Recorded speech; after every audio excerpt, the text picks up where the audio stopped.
새해가 되면 늘 반복하는 그런 일이 있습니다. 아니, 굳이 새해가 아니어도 무엇인가 새로운 일을 계획하고 그것을 실행하려 할 때마다 반복합니다. 바로 결심, 다짐, 결단, 이런 것들입니다. 다이어트도 결심하고 공부도 다짐하고 건강관리도 결단합니다. 물론 마음먹은 대로 잘 지켜서 어떤 소기의 성과를 거두는 분들도 계시지만 그렇지 않은 경우들도 참 많은 것 같습니다. 그래도 아무런 생각 없이 계획 없이 그렇게 지내는 것보다는 훨씬 나은 듯 싶습니다. 그리스도인인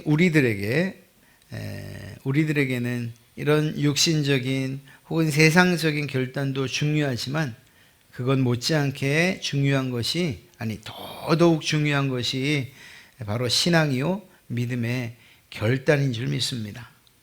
내 영혼이 잘됨 같이 범사가 잘되고 강건하리라 하는 이 말씀은 우리의 인생에 있어서 무엇이 우선되어야 하는가 하는 것을 잘 보여주는 그런 말씀이라고 할 수 있지요. 그런 점에서 우리의 영혼을 먼저 살피고 영혼의 결단, 믿음의 결단을 하는 이것이야말로 우리 삶이 잘 되는 첫걸음이라고 이야기할 수 있을 것입니다. 새로운 시작의 날에 다른 것이 아닌 우리의 믿음과 신앙을 돌아보면서 다시 한번 다짐하는 그러한 귀한 시간 되시기를 바랍니다. 누가 그러지 않습니까? 작심삼일, 그거 작심삼일이라도 작심하지 않는 것보다 훨씬 낫다고 말입니다. 3일 뒤에 다시 작심하고 또다시 작심하고 이렇게 하면 안 한 것보다는 훨씬 낫지 않겠는가 이야기를 합니다. 틀리지 않을 것 같습니다. 매일매일 우리의 마음을 다잡고 다짐하면서 그렇게 오늘 결단하는 내용들을 지켜 살면 하나님께서 정말 기뻐하실 줄로 믿습니다. 오늘 말씀을 경청하시면서 다시 한번 믿음의 결단과 신앙의 다짐이 있으시는 그러한 시간 되시길 바랍니다. 그리고 그 다짐한 것들을 지켜낼 수 있도록 힘 주십시오. 하나님, 이 모든 것들을 이겨낼 수 있도록, 지켜갈 수 있도록 능력 주십시오. 이렇게 기도하면 되리라 믿습니다. 주님의 도우심을 구하며 결단하시는 그러한 여러분을 주님께서 정말 기뻐하실 줄로 믿습니다. 오늘 말씀의 주인공인 여호수아는 110년을 사는 동안 하나님을 섬겼던 그러한 믿음의 사람이었습니다. 위대한 지도자 모세의 뒤를 이어서 이스라엘 백성들을 가나안 땅으로 인도해드리고 그리고 그 땅을 정복하는 데 앞장섰던 믿음의 위인이었죠. 그렇게 일생을 하나님을 위해 그리고 그분의 명령에 순종하면서 그렇게 살았던 사람입니다.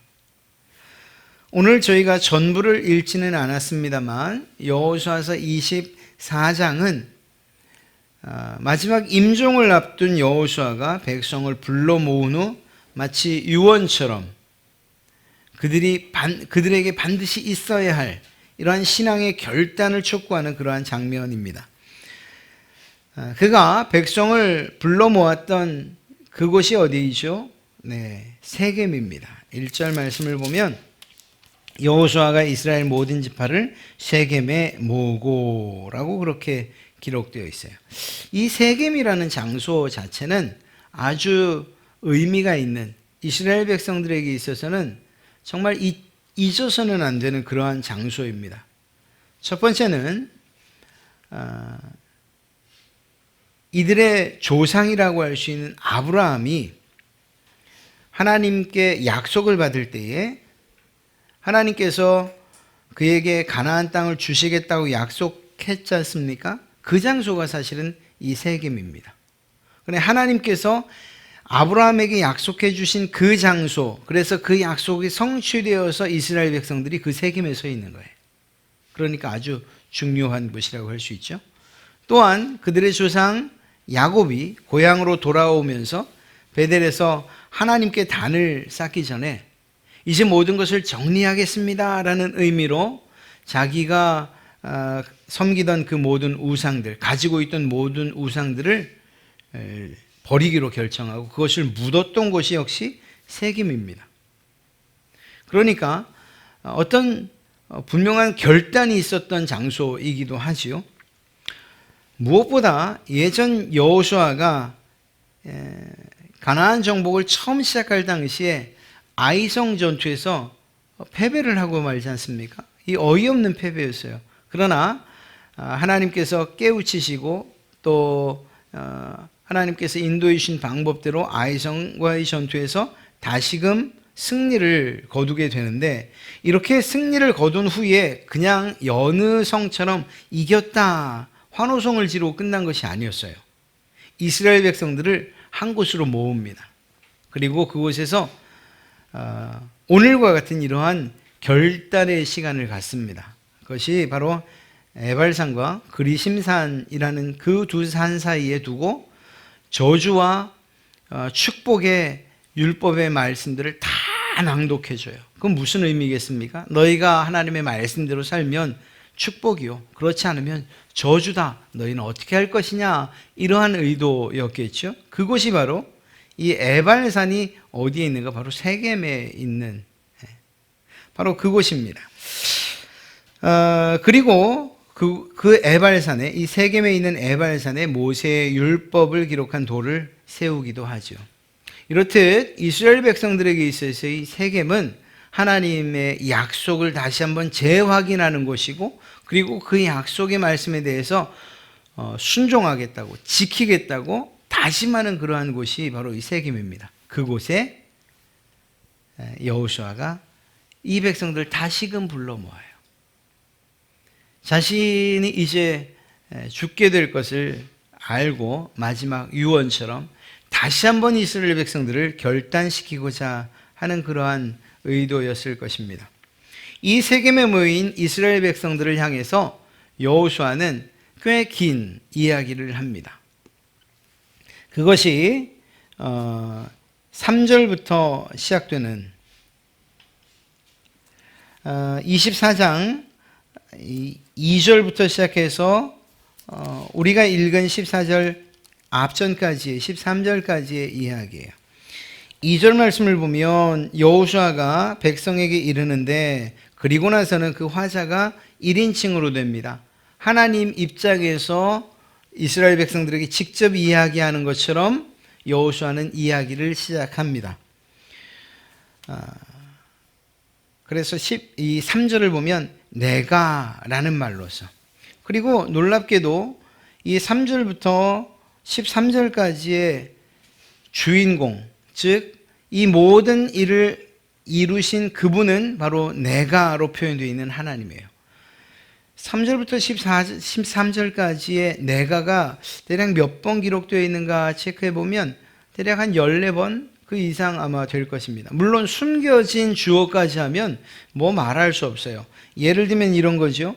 3절에 내가 너희의 조상 아브라함을 강저 쪽에서 이끌어내어 가나안 온 땅에 두루 행하게 하였고 그의 씨를 번성하게 하려고 그에게 이삭을 주었으며 내가 이삭에게는 야곱과 에서를 주었고 내가 에서에게는, 이런 식으로 우리가 성경을 읽는다면 이 3절부터 13절 안에는 하나님께서 하신 일로 가득 차 있는 것을 보게 됩니다. 내가. 여호수아가 지금 무슨 이야기를 하려고 하는 것일까요? 너희가 지금 이 땅, 이 가나안 땅을 차지하고 하나의 나라를 이룬 것, 우리가 승리의 환호성을 지를 수 있는 이유 무엇이냐? 하나님께서 하셨기 때문이다 라고 이야기하는 거예요. 바꿔 말하면 너희가 잘나서, 너희에게 능력이 있어서, 너희에게 힘이 있어서, 너희의 무기가 좋거나 전략이 좋아서가 아니다라는 거예요. 오직 하나님께서 이 모든 일을 이루셨다는 거죠. 그리고 이것을 그저 그 사람들의 당대, 즉 지금 앞에 있는 이스라엘 백성들에게만 적용시키지 않습니다. 하나님께서 하신 일을 이 이스라엘이라고 하는 나라가 처음 세워질 당시로 거슬러 올라갑니다. 이스라엘의 시조는 누구라고 할 수 있죠? 아브라함이죠. 하나님께서 그 아브라함을 처음 만나셨을 때의 그때의 장면을 이야기해요. 너희들 착각하지 말아라. 아브라함이 하나님의 말씀을 잘 순종하고 하나님의 법대로 살았기 때문에 하나님께서 우리의 조상 아브라함을 선택한 것이 아니다. 이렇게 얘기해요. 그것을 무엇이라고 이야기합니까? 2절 말씀을 보면 중반부에 이스라엘의 하나님 여호와께서 이같이 말씀하시기를 옛적에 너희의 조상들 곧 아브라함의 아버지 나홀의 아버지 데라가 강 저쪽에 거주하며 다른 신들을 섬겼으나, 그렇죠, 하나님을 섬긴 게 아니었어요. 하나님께서 아브라함을 부르실 때 아브라함이 하나님을 정말 신실하게 그리고 또 하나님께 충성을 맹세한 것이 아니었어요. 그는 우상을 만드는 아버지를 뒀던 한 아들에 불과했어요. 아브라함이 하나님을 찾아간 것이 아니고 하나님께서 아브라함을 찾아갔다는 사실을 이야기하고 있는 거예요. 이 사실을 로마서에서는 5장에 분명하게 이야기하고 있어요. 하나님께서 우리에게 하나님의 사랑을 나타내 보이실 때 우리가 어떤 상태였느냐? 우리가 연약한 상태요, 죄인이었고 하나님과 원수된 그때 하나님께서 우리를 찾아오셨다, 우리에게 사랑을 베푸셨다, 이렇게 얘기하고 있어요. 똑같은 이야기죠. 너희의 조상 아브라함이 특별나서 하나님 앞에 헌신적이었고 하나님을 특별히 사랑해서 하나님이 그를 선택한 것이 아니라 하나님의 일방적인 은혜가 너희의 조상 아브라함을 선택했다라는 사실을 이야기하고 있는 것입니다. 뿐만 아니라 애굽에서의 사건도 계속해서 이야기를 합니다. 애굽에서 있었던 그 일, 그리고 그곳에서 해방되어 종됐던 그 모습, 그 상태에서 해방되어 출애굽할 수 있었던 그것도 하나님께서 하신 일이다 라고 이야기를 하고 있습니다. 그래서 5절 말씀을 보면 내가 모세와 아론을 보내었고 너희의 지도자를 보낸 게 누구시라고요? 하나님이셨다라는 거예요. 또한 또 애굽에서 재앙을 내렸다. 누가요? 하나님께서. 또 내가 그들 가운데 행한 것 같이 것과 같고 그 후에 너희를 인도하여 내오노라. 누가? 내가, 하나님이. 그러니까 모든 일들이 다 하나님께서 이루신 일이라는 사실을 이야기하고 있어요.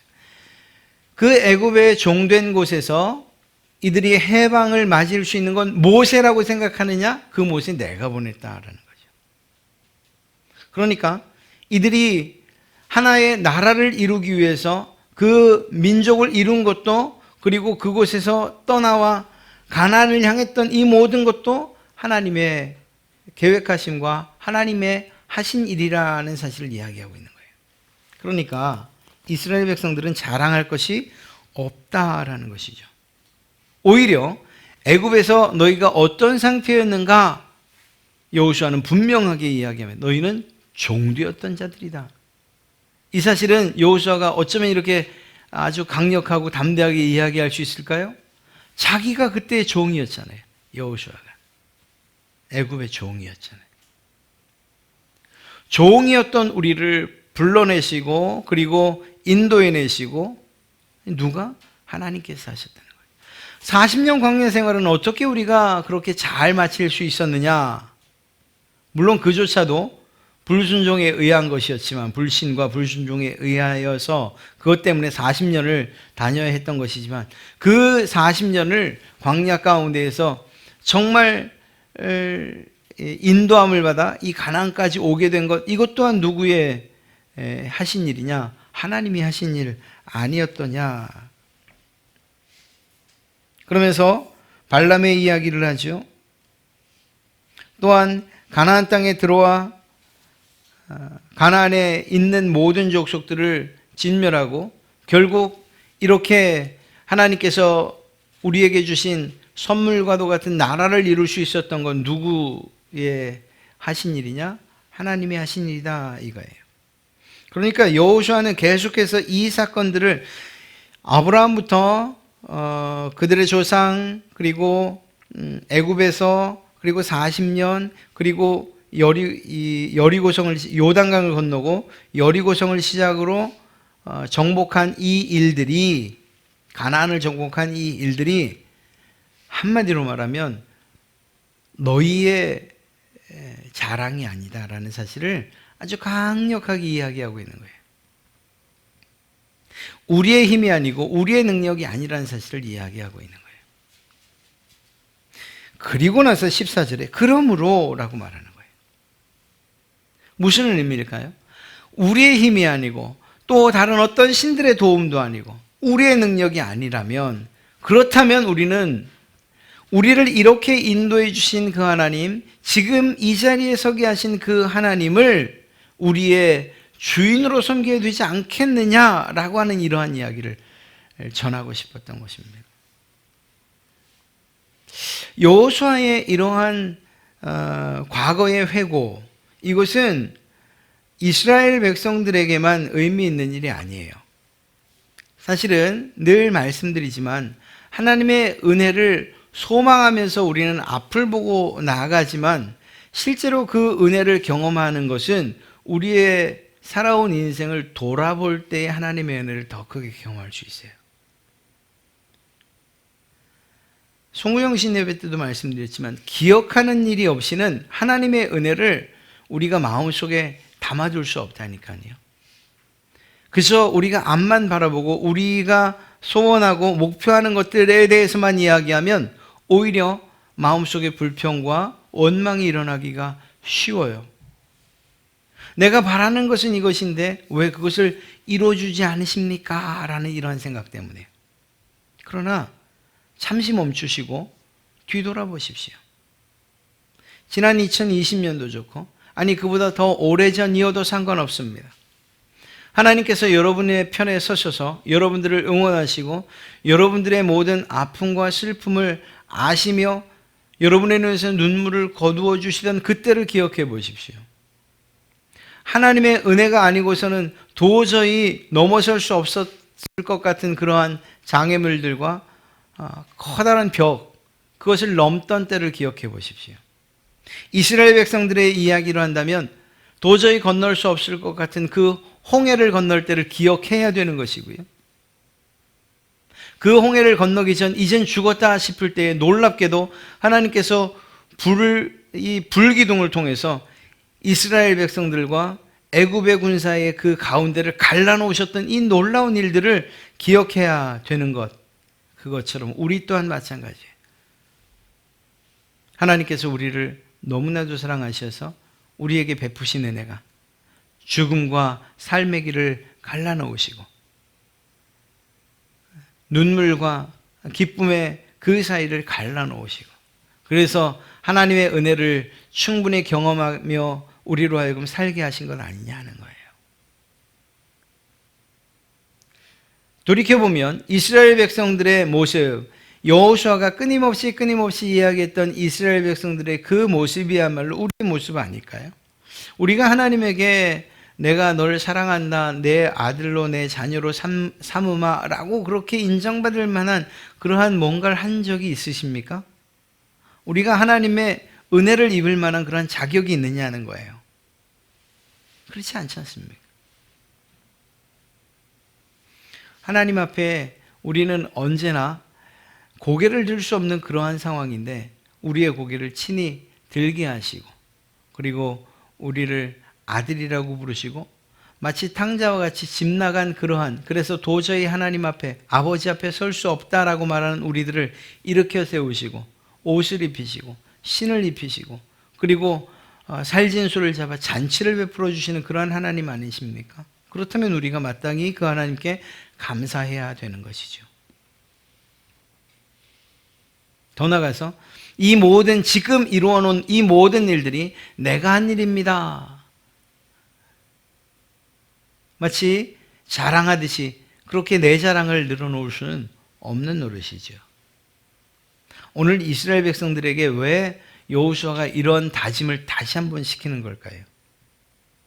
이스라엘 백성들이 너무 승승장구하고 있는 거예요. 계속해서 이겨가요. 그리고 그 승리가 거듭될수록 교만도 쌓여가요. 내가 싸웠다, 내가 이겼다라는 이 생각 말이에요. 그리고 그것을 넘어서서 하나님께서 정말 해서는 안 된다고 말씀하신, 하나님께서 가장 가증스럽게 여기는 바로 그 일. 여러분, 여호수아가 왜 이 이야기를 했을까요? 너희가 섬길 자를 택하라 라고 말하면서 구체적으로 선택할 수 있는 신들을 왜 이렇게 나열할 수 있었을까요? 이 말을 바꿔 이야기하면 말입니다. 이스라엘 백성들이 하나님의 은혜 안에 살면서도 여전히 그들이 자신들의 신으로 섬기고 있었던 것들이 있을 수 있었다는 걸 이야기하는 거예요. 그리고 그것들이 여호수아가 죽은 이후에, 실제로 여호수아가 죽은 이후에 이스라엘 백성들의 삶이 급격히 무너지는 모습들을 우리는 보게 되거든요. 무슨 말입니까? 이스라엘 정말 자신들을 구해주고 인도해주고 지금 이 자리에 서게 하신 그 하나님의 은혜를 알고 깨닫고 그 속에 살면서도 여전히 그들의 마음 가운데, 그들의 삶 가운데는 이런 신들 하나쯤을 두고 싶어 했다는 거예요. 어쩌면 이미 그 신들을 하나님과 같은 자리에 놓고 섬기고 있었다는 것을 이야기하는 것일 수도 있어요. 여호수아가 이 점을 알았기 때문에 그들에게 결단을 촉구하고 있는 거예요.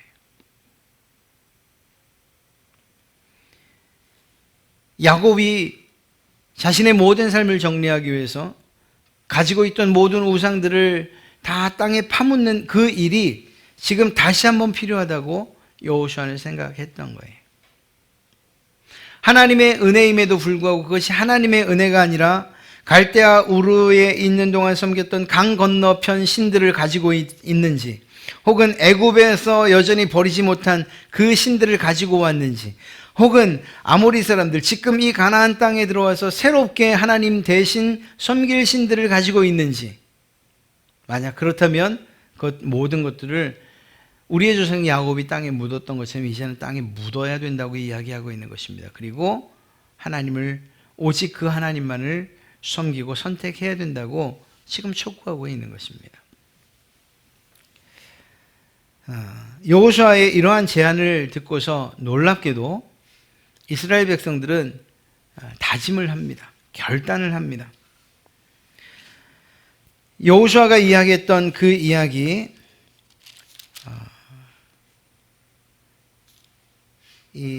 누구를 섬길 것인가 결단해야 한다. 나와 내 집은 오직 여호와만을 섬기겠다라고 하는 이 여호수아의 이러한 다짐과 결단에 이스라엘 백성들도 동의를 해요. 그리고 우리 하나님 여호와께서 친히 우리와 우리 조상들을 인도하여 애굽 땅 종되었던 집에서 올라오게 하시고 우리 목전에서 그 큰 이적들을 행하시고 우리가 행한 모든 길과 우리가 지나온 모든 백성들 중에서 우리를 보호하였기 때문에 우리도 하나님만 섬기겠습니다. 이렇게 다짐을 해요. 아니, 이 자리에서 그럴 수 없습니다라고 말할 수 없었겠지요. 그러니까 이스라엘 모든 백성들이 그렇게 다짐을 합니다. 그래서 18절 마지막에 그러므로 우리도 여호와를 섬기리니 그는 우리 하나님이심이니이다 라고 그렇게 다짐을 해요. 이러한 다짐들이 사실은 지속되어야 된다는 이 점에 있어서 참 아쉬운 거예요. 지속되지 못했다는 점이 매우 아쉽기는 합니다만, 그러나 이러한 여호수아의 촉구와 그리고 그것에 따른 결단만큼은 이러한 모습은 우리에게도 있어야 된다는 것입니다. 새해를 시작하면서 무엇을 결심하시겠어요? 내가 올해는 어떻게 성공해 보리라. 내가 올해는 어떻게 직장에서, 어떻게 가정에서. 중요하죠. 말씀드렸던 것처럼, 서두에 말씀드렸던 것처럼 우리에게 필요한 결단들이고 결심일 것입니다. 그러나 그 모든 것들이 정말 의미 있게 되길 원하신다면 먼저 우리의 신앙과 믿음에 있어서의 결단이 필요할 줄로 믿습니다. 그것이 우리에게 있어야 돼요. 그래야 다른 모든 것들이 의미가 있는 것이라고 말할 수 있습니다. 우리의 신앙과 우리의 모습을 돌아볼 때에 우리는 여호수아가 제안했던 것처럼 우리의 뒤를 돌아보고 우리에게 베풀어 주셨던 하나님의 은혜들을 기억하고 추억해야 되는 것이고, 그리고 그 가운데에서 우리 편에서 구원받을 이유가 없고, 또한 그러한 아무런 조건도 가지고 있지 않다는 사실을 먼저 인정해야 돼요. 우리에게 일방적으로 하나님의 은혜가 다가왔다는 것, 그리고 우리의 삶 가운데로 침투해 들어왔다는 이 사실들을 먼저 인정해야 돼요. 내가 무엇인가를 했기 때문이 아니고 하나님의 일방적인 은혜가 우리에게 부어졌다는 사실, 우리가 거절할 수 없는 그러한 은혜가, 그리고 그 은혜는 그저 우리에게 순간 다가온 것이 아니라 우리가 예수 그리스도를 안 이후에 모든 순간순간마다, 매 시간마다, 모든 사건마다 하나님의 은혜가 계속적으로 베풀어졌다는 사실을 또한 우리는 인정해야 돼요. 그것이 사실이기 때문입니다. 그렇다면 우리가 결단하는 일은 그렇게 어려운 일이 아니에요. 이스라엘 백성들이 이렇게 쉽게, 정말 여호수아가 물론 그 뒤에 너희가 정말 그렇게 섬기지는 못할 것이다 라는 이러한 말을 하지만, 그러나 이스라엘 백성들이 이렇게 순복할 수밖에 없었던 이유는 여호수아가 이야기했던 하나님의 은혜, 하나님께서 하신 일들이 사실이었기 때문입니다. 우리도 그 사실들에 대해서 인정할 수밖에 없잖아요. 하나님께서 여러분들을 지켜주셨던 것, 짧게 지난 한 해만 봐도 여러분들을 어려움 가운데에서, 암흑 가운데에서, 정말 고통 가운데에서, 캄캄한 가운데에서 우리를 인도해 주셨고 지금 이 자리에 오게 하셨지 않습니까? 그분의 은혜가 아니었다면 우리가 지금 이 자리에 있을 수 있겠는가? 이 사실만 생각해도 네, 이제 우리가 주님만을 섬기겠습니다. 나와 내 집은 여호와를 섬기겠습니다 라고 그렇게 고백할 수밖에 없는 것이죠.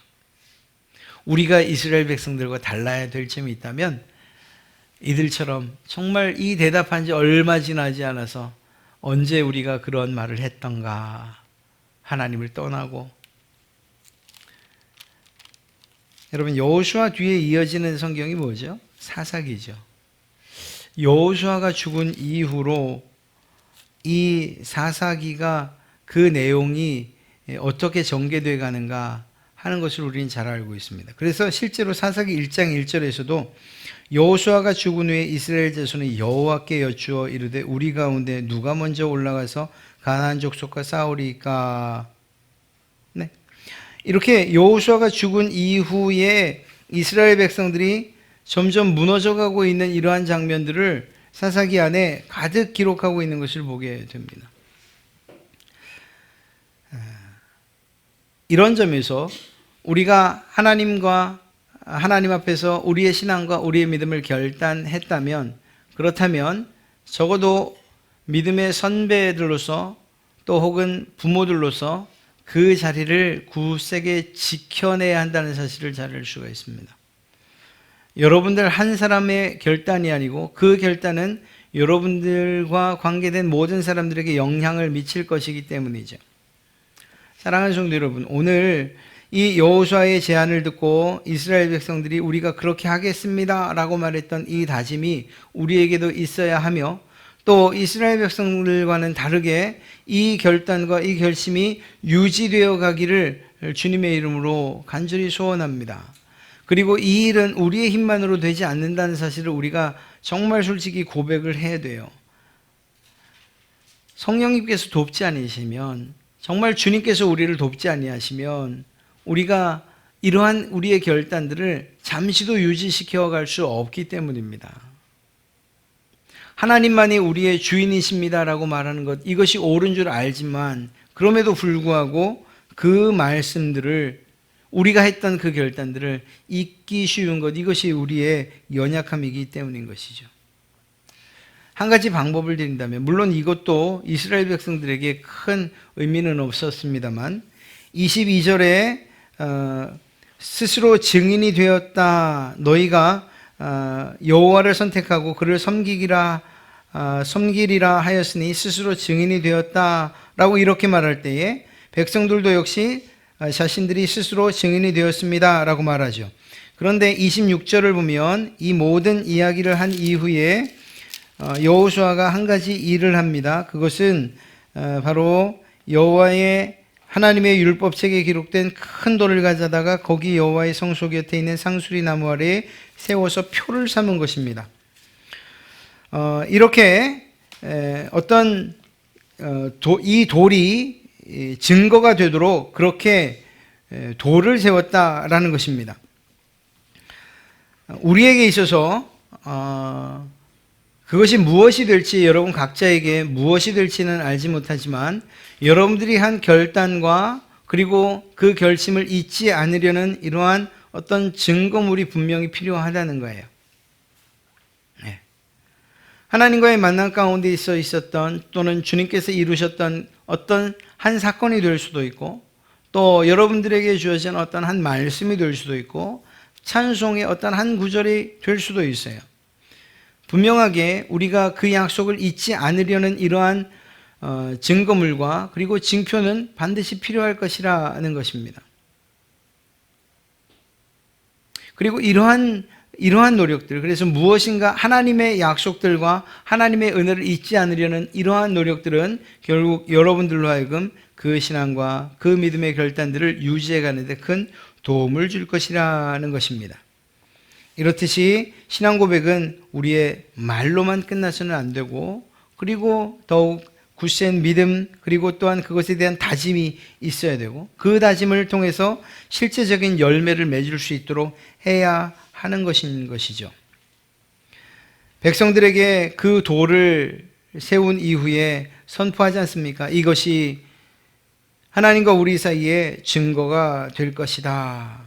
이렇게 말합니다. 여호와께서 우리에게 하신 모든 말씀을 이 돌도 들었지 않는가? 이렇게 이야기합니다.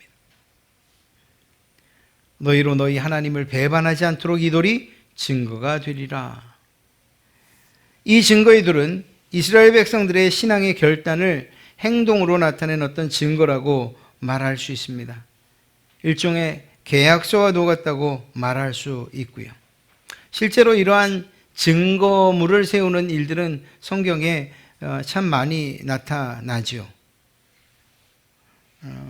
신약 시대로 와서는 예수님을 전했던 사도 바울도 이렇게 말합니다. 내가 내 몸에 예수의 흔적을 가졌노라. 이 흔적도 역시 증거가 될 수 있는 거예요. 내가 하나님의 은혜를 경험했던 그러한 증거 말입니다. 내가 하나님의 말씀에 순종하겠다고 결단했던 그러한 증거들 말입니다. 이러한 예수 그리스도 그분의 흔적을 우리가 가져야 된다라는 것이죠. 때로는 그것이 헌신이 될 수 있고 봉사가 될 수 있고 때로는 우리가 하는 성찬 예식이 될 수도 있고 우리가 맡은 직분에 충성하는 그러한 일들이 될 수도 있을 것입니다. 이러한 일들을 통해서 우리가 지금 다짐하고자 하는 것, 즉 나와 내 집은 여호와를 섬기겠습니다 라고 하는 이 말이 그저 사라지는 말들이 아니라 그저 며칠 지나면 잊혀질 그러한 결단과 결심이 아니라 이러한 증거들을 통해서 여러분의 몸에 나타난 사도 바울 같은 예수 그리스도의 흔적들이 여러분에게 있어서 이러한 결단들이 계속해서 유지되어 가고 그리고 오히려 그 결단들이 더 굳세어져 가는 이러한 일들이 여러분의 있기를 주님의 이름으로 축복합니다. 오늘 여호수아의 이러한 우리를 향한 이스라엘 백성들을 향한 이 말은 우리를 향한 권면이고 또한 믿음의 촉구인 줄로 믿습니다. 새해를 시작하는 여러분들에게 여호수아는 더 단도직입적으로 말하면 하나님은 묻고 계셔요. 오직 너와 내 집은 나만을 섬기겠느냐라고 주님이 묻고 계신 거예요. 이 말씀에 우리는 아멘이라고 대답해야 하며 또한 그저 입으로나 혹은 말로만이 아니라 우리의 삶을 통해서 우리의 신앙과 우리의 삶을 통해서 분명하게 증명해 내야 될 줄로 믿습니다. 하나님께서 그것을 기뻐하시기 때문입니다. 그리고 이러한 삶을 통해서 우리는 하나님의 은혜를 더욱더 풍성하게 누리게 될 줄로 믿습니다. 여호수아는 자기의 생애를 돌아보면서 하나님께서 어떻게 자기와 이스라엘 백성들을 돌아보셨는지 그리고 그 걸음을 인도하셨는지 그것들을 회고하며 이스라엘 백성들에게 이야기했어요. 하나님께서 이스라엘 백성들에게 하신 약속들을 단 하나도 어김없이 지키셨다는 것도 역시 알게 해 주었습니다. 여호수아는 무엇보다 개인적으로 하나님께서 자신과 동행해 주신 것이 얼마나 복된 일이었는지 역시 알고 있었어요. 그래서 그는 오직 나와 내 집은 여호와만을 섬기겠다고 고백할 수 있었던 것입니다. 이제 우리도 개인적으로나 혹은 가정적으로 이러한 결단과 결심이 있어야 하지 않겠습니까? 오직 나와 내 집은 하나님만을 섬기겠습니다 라고 그렇게 고백하는 그러한 여러분들, 그렇게 하나님 편에 서겠다고 하신 여러분들에게 하나님께서 크신 은혜와 복을 풍성하게 내리실 줄로 믿습니다. 이 자리에 함께 계신 여러분들, 여호수아와 같은 이러한 고백이 그저 오늘 지금 이 순간만의 고백이 아니라 올해가 지나고 다음 해가 오고 정말 주님이 부르시는 그날까지도 변함없는, 오히려 견고해지는 그러한 믿음과 신앙의 고백이 되어야 할 줄로 믿습니다. 그러한 고백하는 여러분들에게 하나님께서 정말 힘이 되어주시고 능력이 되어주시고 인도해 주시고 보호자가 되어주시며 여러분의 삶 가운데 큰 은혜를 베푸실 줄로 믿습니다.